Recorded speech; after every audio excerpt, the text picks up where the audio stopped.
de 16h à 20h. Avec Gaëtan et Anso. Ça se passe comme ça. 17h08 et comme chaque mercredi entre 17h et 18h, on accueille un artiste ou un groupe local pour vous faire découvrir. Aujourd'hui, on accueille le groupe Professeur Strauss. Salut les garçons, re-salut. Salut. Alors, donc il y a Jonathan à la contrebasse et Ellie à la guitare. C'est ça. Alors parmi les autres, parce que j'ai dit tout à l'heure vous étiez 5 et vous êtes que 2 aujourd'hui, les autres bossent, il y en a qui bossent, voilà, malheureusement. Il y a Lulu à la batterie, Olivier à la voix et au saxophone et Christophe guitare et voix également, c'est ça, je me trompe pas? C'est bien ça. C'est bien ça. Vous êtes tous lorrains, les 5 ou pas? On est tous originaires de Lorraine. Ouais, d'où exactement? Alors, par exemple, Olivier, Christophe et moi, on est originaires de Thionville. Ouais. Et Lulu, le batteur, lui, c'était des Vosges à la base. D'accord. Jonathan, toi, de Pontam. Pont-à-Mousson. Voilà. Ouais. Ok. Donc, Lorrain, quoi. 5 purs lorrains. On va apprendre évidemment pendant 1 heure à vous connaître, parler de vos projets, le P évidemment qui est sorti il y a quelques mois, et puis on écoutera justement un de vos titres à la fin de l'interview. Alors à quand remonte la création du groupe? C'est un groupe jeune ou pas? C'est un groupe qui a 2 ans. Ouais. Donc, assez jeune. Voilà, donc Professeur Strauss, ça a commencé il y a 2 ans, mais avant avec Olivier et Christophe, vu qu'on se connaît de Thionville, du lycée, etc., Ouais. Ça faisait longtemps qu'on jouait de la musique ensemble. Amis d'enfance du coup. Et, Amis ouais. d'enfance, amis de lycée, on faisait de la musique ensemble depuis longtemps, mais on a décidé il y a 2 ans de partir sur un projet de compo uniquement, Professeur Strauss, quoi. Et les autres du coup la rencontre c'était par des connaissances. Ah non, pas du tout. Non. C'était Par petites annonces. Par petites annonces, ouais. Ah, exactement. Sur Ah ouais. Internet, ouais. Je suis tombé sur eux, j'ai écouté ce qu'ils faisaient, ils recherchaient un bassiste et j'aurais dit écoutez, moi j'adore ce que vous faites. Je pense qu'une contrebasse, ça serait beaucoup mieux pour ce que vous faites. Et puis ouais, ils sont vite venus vers moi et puis ça a tout de suite marché. Mais alors d'ailleurs j'ai entendu saxo, contrebasse, c'est pas des instruments qu'on croise tous les jours dans des groupes un petit peu de rock'n'roll comme ça. C'est pour donner un sentiment particulier que vous avez choisi ces instruments-là? Bah, Ouais. déjà visuellement c'est autre chose d'avoir une contrebasse. Pour ceux qui s'y connaissent un peu plus, le son est différent. Puis bon, c'est beaucoup plus approprié au style de musique qu'on fait. Ouais. Voilà, on veut donner une petite touche un peu d'originalité et pas être une formation rock vraiment classique. Et par exemple, Olivier, il a une formation conservatoire au saxophone et du coup, on a décidé d'essayer de voir ce que ça faisait et on a réussi à incorporer le saxophone dans le groupe. Et pareil, Jonathan qui est venu vers nous, il nous a proposé sa contrebasse et on a tout de suite dit oui parce qu'effectivement, on pensait que ça pouvait ajouter à l'originalité et après à nous de travailler et d'arriver à mettre en osmose les différents instruments, quoi. Alors le style musical, comment vous pouvez le définir? Parce que moi c'est vrai que depuis lundi je dis un petit peu le style Amérique des années 50, un peu Elvis Presley. Est-ce que je suis dedans ou pas du tout? C'est pas trop mal, ouais. Ouais. Ouais, on nous a aussi qualifié de rock revival, Ouais. qui correspond Ouais. en fait à peu près à la même définition. Donc effectivement, on a un peu un coup d'œil dans le rétro quand on compose, etc. Mais c'est pas pour autant que qu'on est exclusivement basé vers le passé. On essaye aussi un peu de Moderniser tout ça. moderniser, etc. De voir ce qui se fait autour de nous et de voir quelles peuvent être les nouvelles influences aussi. Et donc effectivement, on a un coup d'œil dans le rétro, mais pas que. Alors pourquoi ce nom de Professeur Strauss? Parce que pour moi, Professeur Strauss, c'est le docteur dans H. Oui, en fait, Notamment. c'est ça. Alors, tout bêtement, oui. Alors, c'est une référence à H et, Ah, d'accord, et carrément. au directeur un peu loufoque de l'hôpital, Oui, le c'est professeur Strauss. Mais derrière ça, il y a aussi en fait une référence un clin d'œil à Dr Schulz, qui était l'ancien membre leader du groupe Parabellum, qui est aussi un groupe de la région, et aussi Dr Smith, qui était un groupe du père d'un ami à nous. Donc en fait, voilà, on aimait beaucoup ces deux groupes, Dr Smith, Dr Schulz, et donc du coup Professeur Strauss, c'est un peu un clin d'œil à tout ça, mais il y a aussi donc la petite référence à H, voilà, Oui, forcément. un peu loufoque, voilà. C'est vrai, quand j'ai vu ça, je fais ah bah oui, c'est vrai. C'est vrai. C'est H avec Moi, Eric et tu vois, Ramsey. tu viens de me et- le rappeler parce Ah que ouais je m'en souvenais pas qu'il s'appelait comme ça. Ah bah oui, voilà. Bah voilà, on apprend Avec, tous les jours. avec Eric et Ramsey et Jamel notamment. Vous avez été percé dans la musique forcément plus jeune. À partir de quel âge à peu près vous êtes dit ok, on va partir là-dedans? Moi, c'est à partir de 6 ans, c'est très jeune, ouais. J'ai Ouais. commencé très très jeune. Et pour eux, je sais pas trop. Ouais, on a tous vraiment bercé dans la musique, Ouais. et depuis vraiment notre enfance, on a tous commencé des instruments. Et Par donc, la famille ou oui, généralement les familles. Enfin, mon père faisait un peu de guitare. Les parents d'autres du groupe aiment aussi beaucoup la musique. C'est sûr qu'il y avait une culture musicale autour de nous et que dès notre enfance, on s'est tout de suite intéressé à la musique. musique, et en plus de ça, il y en a plusieurs dans le groupe qui ont des formations qui sont issues du conservatoire, donc il y a un bon bagage musical. Ouais, vous avez baigné là-dedans depuis tout Oui. jeune. Ouais. Est-ce qu'il y a des artistes que vous admirez ou qui vous ont inspiré plus jeune? Moi, j'ai beaucoup aimé quand j'étais plus jeune Trio. Après, là maintenant, actuellement, j'aime beaucoup Mathieu Chétide, là, notamment ce qu'il fait là dernièrement, La Momali, où j'adore cet album. Voilà, c'est plus mon style de musique, c'est plutôt ça. Ouais. Ouais. Moi, alors, quand j'étais au collège, j'étais très métal. D'accord. Donc j'ai commencé la guitare sur des gammes de métal, mais en fait je me suis un peu assagi depuis, et par exemple aujourd'hui il y a un groupe, dans le groupe Jonathan, toi aussi, qu'on aime vraiment beaucoup, Olivier aussi le chanteur, qu'on adore vraiment, c'est le groupe Waros, c'est un groupe belge qu'on conseille vraiment d'écouter pour ceux qui connaissent pas, et aussi avec Christophe par exemple, l'autre guitariste, on est vraiment très très fan des King Gizzard and the Lizard Wizard. C'est un groupe australien et pour moi c'est le meilleur groupe en fait du moment, c'est le groupe à voir sur Terre. Ah oui, carrément. Ouais, carrément. Ah bah on ira voir ça du coup. En 30 secondes juste avant de partir vers l'inforoute, si je vous demande à chacun une qualité et un défaut. Vous êtes que deux, donc du coup vous allez le faire à deux. Une qualité et un défaut de l'autre. La petite question piquante à chaque fois. Vas-y. Comme par hasard. Allez, je suis peut-être trop sûr de moi comme personne, je dirais. Et en défaut, j'ai pas de défaut. Voilà. C'est peut-être ça. Ça peut être une qualité et un défaut. Voilà, quoi. mais comme je suis sûr de moi, je vais dire ça. Ouais, voilà. Pas de défaut. Moi, je peux être obstiné. Ça peut être du coup aussi une qualité et un défaut. Je peux être obstiné. Ça peut être vu dans les sens. On prend dans les deux sens, Voilà. du coup. 17h24 jusqu'à 18h, le groupe Professeur Strauss est avec nous en interview. Alors les garçons, on va jouer au jeu du plus ou moins. C'est le jeu qu'on fait avec tous les artistes. Le mercredi, c'est pas compliqué. On va jouer avec le nombre de vues des clips sur YouTube. Je vais vous donner un premier titre avec son nombre de vues. Je vais vous en donner un deuxième. Il faudra me dire si le deuxième a plus ou moins de vues que le premier, etc. On va en 5 points comme ça. Si vous aussi vous êtes en voiture, chez vous ou au boulot, vous pouvez jouer avec nous et voir si vous êtes meilleur que le groupe. Alors le premier titre, c'est le dernier, c'est Selena Gomez.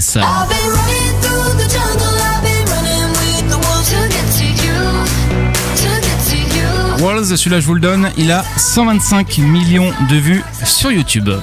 Maintenant la question c'est de savoir, est-ce que Pink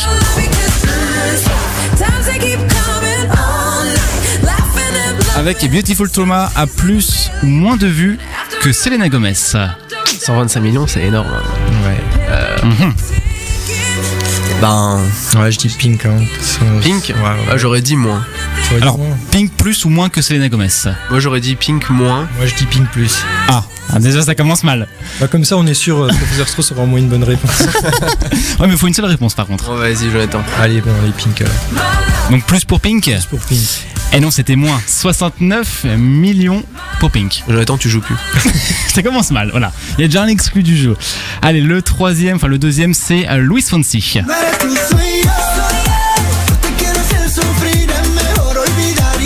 Le dernier, Luis Fonsi avec Demi Lovato et Échame la Culpa. Est-ce que du coup, il a plus ou moins que Pink? On reprend toujours par rapport au précédent.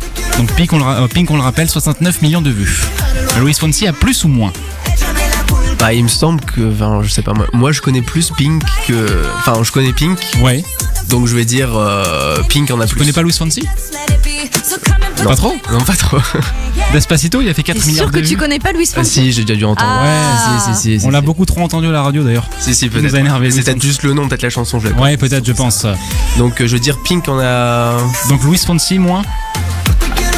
Je pense qu'il y a une tentative de me faire dire. Ah, je sais pas, je pose la question, je pourrais être Je sûr. vais en rester fait. sur ma première proposition, ouais. Donc, Pink en a plus.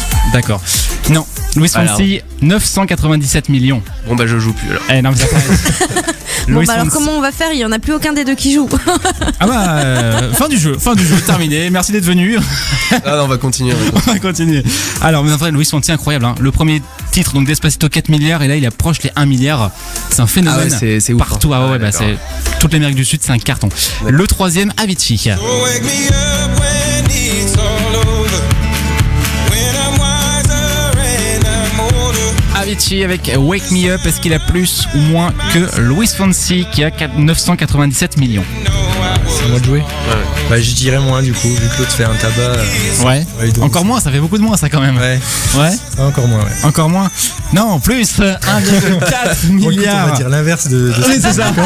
Faut Ouais, faire comme c'est ça en comme ça. fait. Non, Avicii carton aussi à 1,4 milliard pour Avicii Wake Me Up. En même temps, il est plus vieux le titre. Donc ça peut jouer aussi. Ouais. Le suivant, c'est Charlie Puth. I just want attention. You don't want my heart. Maybe you just hate the thought of me when Forcément, plus on avance, plus ça se complique. Donc vu qu'au début c'était déjà compliqué, là bon. Juste pour précision, je crois qu'on n'a jamais eu un groupe qui a fait 0. Non, c'est vrai. Merci pour la précision, Anne-Rose. Allez, je remets un petit coup de pression. Intervention très utile. Mais on est original, on est original. Alors du coup, Charlie Puth plus ou moins que Avicii 1,4 milliard. On va dire moins. Ouais, mais moi aussi j'aurais Vous dit moins. persistez, hein? Ouais. Moins, c'est sûr? Ouais. Oui, c'est moins. 707 millions. Ils ne seront pas finis. Un point. Bien, vous n'aurez pas le zéro pointé, c'est bien. Premier point, effectivement, Charlie Puth, 707 millions. Le dernier, The Chainsmokers. baby pull me closer in the backseat of your Rover that I know you can't afford. Les DJ américains, The Chainsmokers avec Closer, plus ou moins que Charlie Puth qui avait 707 millions. C'est vrai, je dirais plus. Ah, il change. Sur la fin, on se dit pourquoi pas. Ouais, Plus, vous dites? ouais, plus. Eh oui, plus 2 milliards pour The Chainsmokers. En fait, il fallait commencer par la fin, en fait. Ouais. On était parti là. On aurait dû commencer par la fin, finalement. Bon, bah 2 sur 5 quand même pour vous. Bon, c'est pas mal. C'est pas les pires. Non. C'est pas les pires. Parce qu'on est que 2 sur 5. Voilà, c'est exactement ça. J'ai compris, c'est une stratégie en fait. Et tout le monde aurait été là, ça aurait été 5 sur 5 finalement. Exactement. Jusqu'à 18h, le groupe Professeur Strauss est avec nous en interview. On a Jonathan et Ellie ici dans les studios. C'est dur à dire, Ellie. Oh, Elle est ici. c'est ton métier, non? De parler dans un micro. Non, je suis nouveau, désolé, je suis nouveau. Bon, on va reparler donc de l'EP. Il s'appelle Black and White Moon. Il est sorti il y a quelques mois, c'est ça. C'est ça. C'était Novembre. C'était la suite logique pour vous, le sortir un EP comme ça. Ah, c'était même le commencement logique en fait. Ouais. Parce que voilà, donc on a commencé il y a 2 ans et puis au bout d'un moment on avait des compos et on s'est dit qu'il fallait qu'on commence par quelque chose. Et généralement ce que les groupes font, c'est on commence par un EP, à savoir un petit album de 4-5 titres Ouais. pour montrer ce qu'on fait, pour ensuite pouvoir un peu se produire, etc. Enfin pour enclencher la machine. Donc voilà, c'était un bon commencement pour nous quoi. Alors vous nous en avez ramené 2 et vous nous avez dit qu'il y a un noir et un blanc. Parce Ah que ouais. Black and White Moon. Voilà, c'est Voilà. ça s'appelle Black and White Moon. Donc du coup, il y a une version blanche et une version noire. En fait, à la base, c'était la version blanche parce que en fait, c'est une amie à nous, Ellie Macretus, son nom d'artiste, qui fait du dessin et notamment qui travaille avec de l'encre, etc. Et en fait, qui nous a fait un test de Rorschach, c'est le test psychologique en fait où Avec les gens, tâches. voilà, avec les tâches Ouais. où les gens doivent voir des choses à l'intérieur, etc. Et elle nous a fait donc un dessin de ce type et on a choisi ça, enfin il y avait plusieurs propositions, on a choisi ça pour la pochette et puis en travaillant sur Photoshop pour la mettre à bonne dimension, et ben en fait Jonathan en fait à un moment donné il a eu l'idée d'inverser les couleurs et du coup on a vu qu'en noir ça faisait super bien aussi Ouais. et là on s'est dit bah en fait ça s'appelle Black and White Moon donc on va en faire 2 quoi. Autant y aller quoi. Idée de génie, bravo. ça s'applaudit, c'est vrai, bravo. Combien de temps pour réaliser l'EP, du coup, les 4 titres? Combien de temps c'est difficile à dire Pour le parce que, réaliser, tu parles de l'enregistrement parce que bon, il y a tout le travail Il y a aussi- en amont. Depuis le début, voilà, en fait, les premiers audition, titres, ouais. du Depuis coup le ça début, fait en fait, c'est, un an et demi le temps de Ouais. de se dire bonjour, de se dire allez on va faire la musique ensemble, de composer, de travailler les morceaux pour qu'ils soient aboutis, d'avoir aussi un peu plus de morceaux parce qu'en réalité on a plus que 4 titres en fait, mais après c'est de piocher les bons titres qu'on a et de les mettre dans un EP, donc tout ça prend vraiment beaucoup de temps et après le travail d'enregistrement ça nous a pris 2 week-ends. Ouais. 2 week-ends total entiers au studio L'Usine qu'on recommande d'ailleurs si des groupes locaux veulent Qui est enregistrer à Thionville. à Thionville. Ouais, D'accord. le studio L'Usine de Thionville, très bon studio. Fabien et Julien qui sont les deux qui gèrent ce studio, ils sont parfaits, on les recommande. Du coup, vous avez dit, vous avez pris 4 titres parmi tous ceux que vous avez fait. C'est pas dur des fois de choisir ou d'en enlever certains ou Si. Si. Il y a forcément des disputes, je pense, à un moment donné. Moi, je préfère celui-là, mais non, moi, j'aime pas celui-là. Non, ça a été. Ça a été, Franchement, ouais. Et alors, du coup, plutôt que d'en choisir quelques-uns, pourquoi vous n'avez pas choisi de faire un album directement et de passer par la case EP ?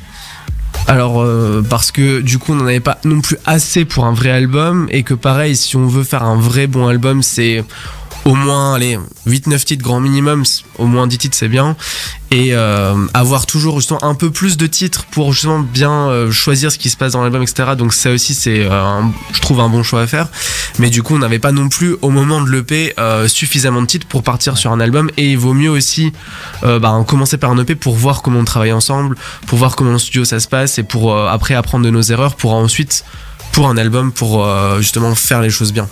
Et le retour du public aussi. Exactement, oui. Et du coup, l'album, c'est dans vos projets, là ? C'est dans les projets, ouais. On va travailler sur des nouvelles compositions, et puis on va retravailler celles qu'on a déjà enregistrées pour faire ensuite un album. C'est en projet, c'est en cours de discussion, et même on commence déjà à composer de nouveaux morceaux pour un futur album. Et alors, totalement autoproduit, ou alors vous comptez aussi faire ce qui se fait beaucoup maintenant, tout ce qui est campagne de financement participatif, parce qu'on le rappelle, ça coûte très cher de faire un album, même rien qu'un EP. Pour ça coûte cher. l'EP, ça coûtait déjà cher aussi. Heureusement, on a fait quelques concerts avant l'EP, on a reçu un peu de soutien, etc. Donc on a pu, on a essayé un peu de notre poche, etc. Donc on est arrivé au final à assumer l'EP juste comme ça. Donc l'EP c'était autoproduction totale. Pour l'album, après, là c'est encore un peu trop tôt parce que là on commence à peine un peu notre tournée de concerts dans le Grand Est pour un peu défendre notre EP. Donc on n'a pas non plus la tête vraiment dans l'album déjà maintenant, mais si on a l'occasion de ne pas faire une autoproduction, ça veut dire que par exemple un label veuille bien nous aider à par exemple presser tant de disques, de vinyles, etc. Enfin, pour pas que ça rentre dans nos frais, franchement, clairement, on sera pas contre, hein. Après, ça c'est un peu loin encore. Take the Road, Professeur Strauss à l'instant sur leur FM, qui fait partie de votre premier EP Black and White Moon. On a encore 3 minutes à passer avec vous. On peut donner les réseaux sociaux, le site web notamment pour vous retrouver. Tout à fait, oui. Les réseaux sociaux, c'est Facebook PR Strauss, donc c'est pas Professeur, c'est PR Strauss, voilà, en raccourci. Voilà. On a aussi un site officiel, prstrauss.fr. Tout simplement. Voilà, tout simplement. Qu'est-ce qu'il y a d'autre, Jonathan ? Et sur le site, on le dit, il y a l'EP qui est disponible. Tout à fait. Sur le site, voilà. Ouais, sur Bandcamp, on peut le retrouver sur Bandcamp. Voilà, on a un peu tout en fait. On a le Facebook, on a Instagram, on a SoundCloud, on a YouTube, on a un site officiel, enfin tout ce qu'il faut quoi. PR Strauss. PR Strauss, tout simplement. Quelques dates pour la suite, du coup pour vous, qu'on peut donner. Donc la semaine prochaine, on joue pour le festival Scène au bar au Falcon à Thionville. Ouais. Ça sera vendredi soir prochain. 18h30, on donne l'heure. C'est 18h30, j'avais vu. 18h30, ouais. Je me suis bien renseigné, j'ai regardé. Je connais mieux que toi. On va poursuivre ensuite le lendemain. On a été pris en finale pour le tremplin plein air de rock à Jarny. Donc on va y jouer samedi soir. Et ensuite, ce sera au mois d'avril, le 5 avril, on jouera au Royal à Nancy. Et on fera un petit showcase aussi dans le département le 7 avril, un showcase à la face cachée, où pareil, on présentera notre EP et puis on fera un petit live en direct. Cool. Le magasin de disques à Metz. Ouais. D'accord. Ouais. Donc pas mal de petites choses pour vous pour la suite. Et les infos à retrouver sur votre Facebook, Professeur Strauss. Voilà. Et ben merci d'être passé dans les studios. Merci à vous. Merci à vous deux. Bon courage pour la suite. Merci. Gaëtan et Anso du lundi au vendredi. De 16h à 20h sur leur FM.